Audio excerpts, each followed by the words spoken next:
আসসালামু আলাইকুম। বর্তমানে আপনারা যে চিত্রটি দেখতেছেন এটা হচ্ছে গাজীপুরের রেলগেট নামক একটি জায়গা। এখানের চিত্র এটা। এই জায়গাটার রেগুলার চিত্র। এখানে প্রতিদিন এরকম জ্যাম থাকে।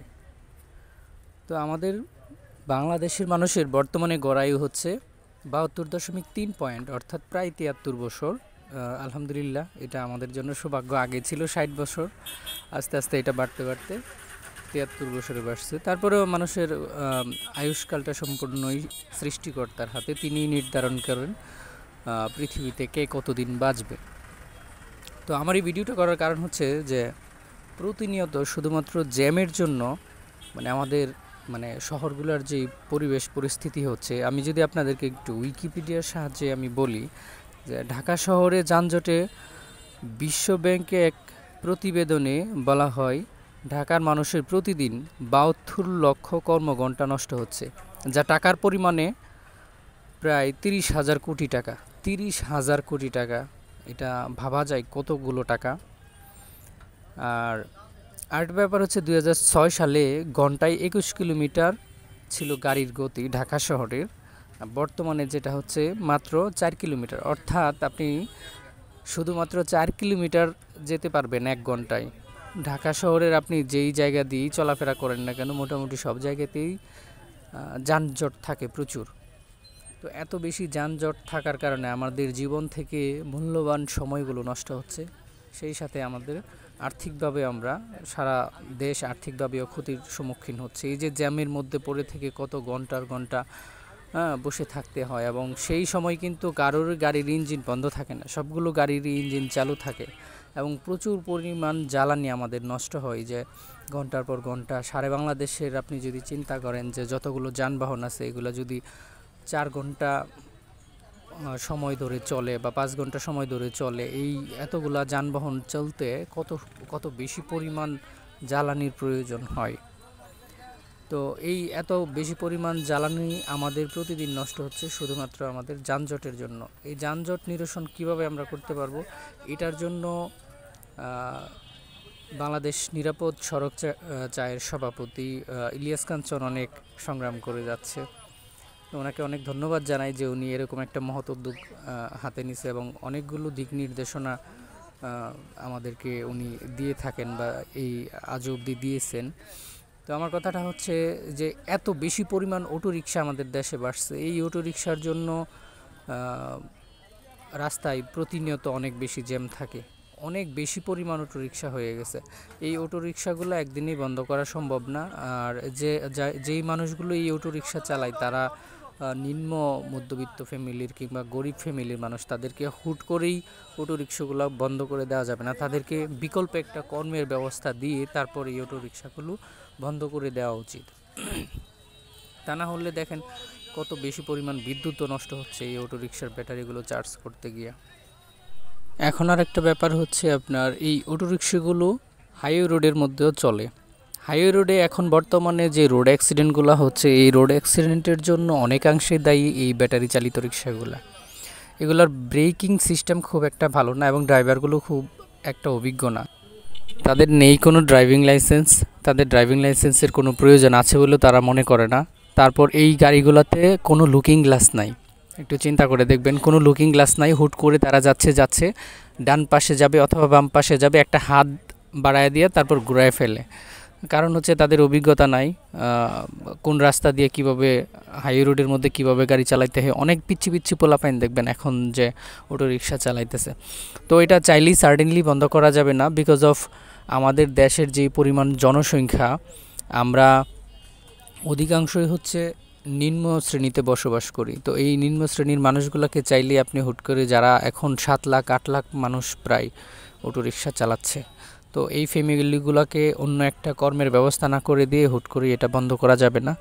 তাহলে দেখা গেছে যে এখন এমনিতেই ভিক্ষাও বেড়ে গেছে, প্রচুর পরিমাণ ভিক্ষুক আমাদের দেশে। এখন এই দ্রব্যমূল্যের দাম বাড়ার সাথে সাথে এখন ভিক্ষুকও বেড়ে গেছে। এখন যদি অটোরিকশাগুলো আমরা বন্ধ করে দেই বা সরকার বন্ধ করে দেয়, তাদের অন্য একটা কাজের ব্যবস্থা না করে, তাহলে দেখা গেছে যে চুরি ছিনতাই এগুলো অনেক বেড়ে যাবে। তারা খাবে কি? দিন শেষে তো খেতে হয়, তাই না?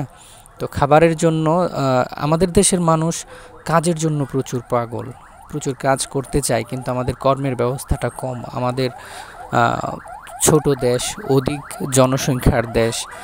দেখা গেছে যে একটা পোস্টে চাকরিতে লোক নিবে 5 জন, সেখানে আবেদন করতেছে 25,000, 5,000, 10,000, 20,000 এরকম। এত বেশি মানুষ অ্যাপ্লাই করে।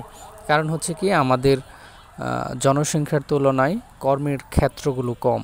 এখন হুট করেই চাইলে আমরা অটোরিকশা বন্ধ করতে পারবো না। তবে এটা সরকার যদি একটা যথাযথ পদক্ষেপ নেয় যে 10 জন 15 জন মানুষকে 10 জন 15 জন মানুষের অটো বিক্রি করে দেওয়া, বা 10 জন 15 জন মানুষের একটা, যেমন একটা বাস, বা 10 জন 15 জন মানুষকে যদি 10টা 15টা ফ্যামিলির মানুষকে দিয়ে যদি একটা বাস চালানো যায়, সেই ক্ষেত্রে দেখা গেছে যে বিদ্যুতের ঘাটতি অনেক কম হবে, রাস্তায় অনেক জ্যাম কম হবে। এই জ্যামের জন্য আমাদের জীবন থেকে অ্যাভেলেবেল সময় নষ্ট হচ্ছে। প্রতিদিন যদি গড়ে আমাদের লাইফ থেকে 1 ঘন্টা সময় নষ্ট হয়, একজন মানুষ যদি 70 বছর বাঁচে, অর্থাৎ 70 বছর বেঁচে থাকলে তার জীবন থেকে যদি এক ঘন্টা করেও প্রতিদিন জ্যামের জন্য নষ্ট হয়, তাহলে হিসাব করে দেখেন কত বছর হয়ে যাচ্ছে। তো এই জ্যাম প্রতিরোধের জন্য আমাদের সকলকে একত্রিত হয়ে এগিয়ে আসতে হবে। সরকারের পাশাপাশি আমাদেরকে আরও সচেতন হতে হবে। এই বিশ্বের যতগুলো দেশ উন্নত, এখন তাদের সবগুলো দেশ উন্নত হওয়ার পিছনে কারণ হচ্ছে তাদের যাতায়াত ব্যবস্থা খুব সহজ এবং দ্রুতগামী। আমার যেখানে পৌঁছানোর দরকার 1 ঘন্টায়, সেখানে যদি আমি 5 ঘন্টা লেট করে যাই, আমার জীবন থেকে, আপনার জীবন থেকে এই মূল্যবান সময়গুলো জ্যামের জন্য নষ্ট হচ্ছে।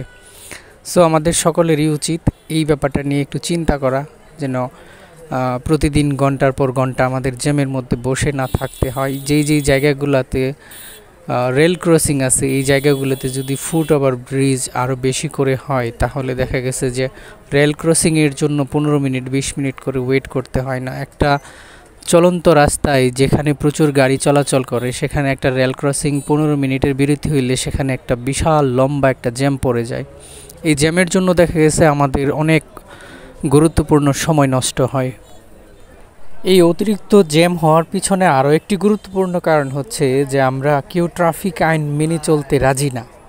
আমাদের খুব তাড়াহুড়া, সবাই মানে অনেক ব্যস্ততা দেখায়, সেই জন্য দেখা গেছে যে আমরা কেউ ট্রাফিক সিগন্যাল মানতেছি না। যেখানে সেখানে একটা বাস দাঁড় করায় যাত্রী উঠাইতেছে, এবং তার পিছনে যে অনেকগুলো গাড়ি দাঁড়ায় আছে, সেটা ড্রাইভার কিংবা হেল্পার তাদের কারোরই মাথা ব্যথা নাই। এই জিনিসগুলা আসলে আরেকটু সচেতন হওয়ার দরকার। যে গাড়িটা যেখানে স্টেশন সেখানেই পার্কিং করে যেন যাত্রী ওঠানো নামানো হয়, সেটা হইলে আমাদের দেশে দেখা গেছে যে যানজটটা আরও একটু নিরসন হবে।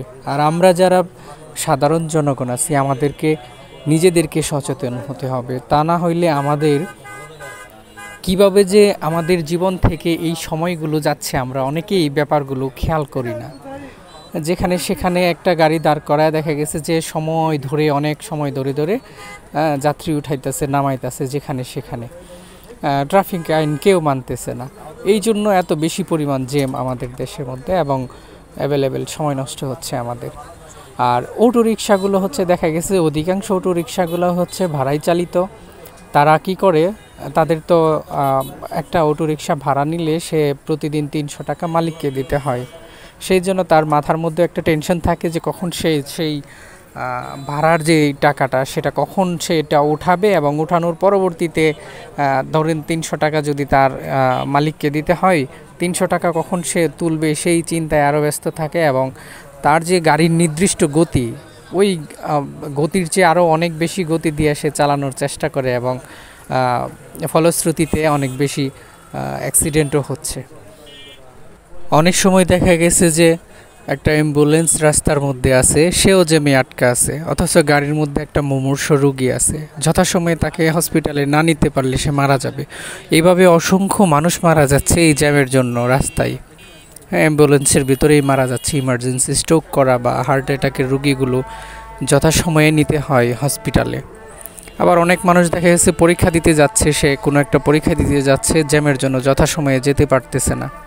আবার অনেকের দেখা গেছে বাড়িতে কেউ মারা গেছে, কর্মক্ষেত্র থেকে সে বাড়িতে আসতে আসতে দেখা গেছে যে সেই প্রিয় মানুষটার শেষ দেখাটাও পায় না, মাটি দিয়ে দেয়, যথাসময়ে যাইতে পারে না জ্যামে আটকা পড়ে থাকার কারণে। সো এই ব্যাপারগুলো যদি আমরা সকলে মিলে সম্মিলিতভাবে একটু চেষ্টা করি তাহলে জ্যামটা নিরসন করা সম্ভব। এখন বর্তমানে জ্যাম বেশি হওয়ার পিছনে আমি একটাই কারণ মনে করি, সেটা হচ্ছে একদম অতিরিক্ত বেশি পরিমাণে অটোরিকশা বেড়ে গেছে সেই জন্য, এবং ট্রাফিক আইন কানুন মেনে না চলার জন্য এই এত বেশি পরিমাণ জ্যাম।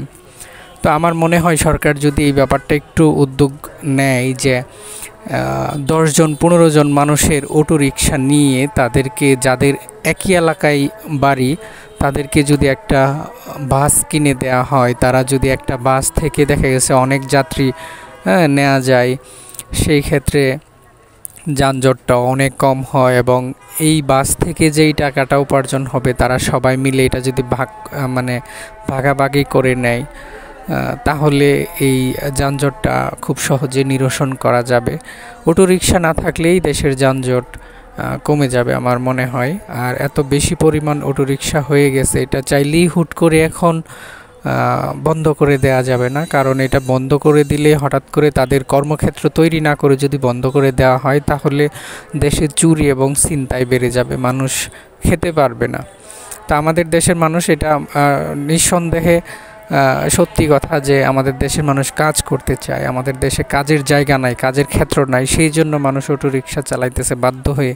অল্প পুঁজিতে দেখা গেছে কেউ একটা অটো কিনে সেই অটোটা চালাইতেছে ফ্যামিলি নিয়ে চলার জন্য। তো আমাদের দেশের সরকার যদি এই ব্যাপারগুলো একটু ভালোভাবে দেখে এবং যদি জনগণকে অধিক জনশক্তিতে রূপান্তরিত করা যায়, তাহলে সত্যিকার অর্থে আমাদের দেশটা একদিন অনেক দূর যাবে। তো ডিয়ার অডিয়েন্স, ভিডিওটা এখানেই শেষ করতেছি, আপনাদের সকলের সুস্থতা এবং দীর্ঘায়ু কামনা করে। সবশেষে একটা কথাই বলতে চাই, আমরা দেশের হয়ে যেন কাজ করতে পারি সবাই।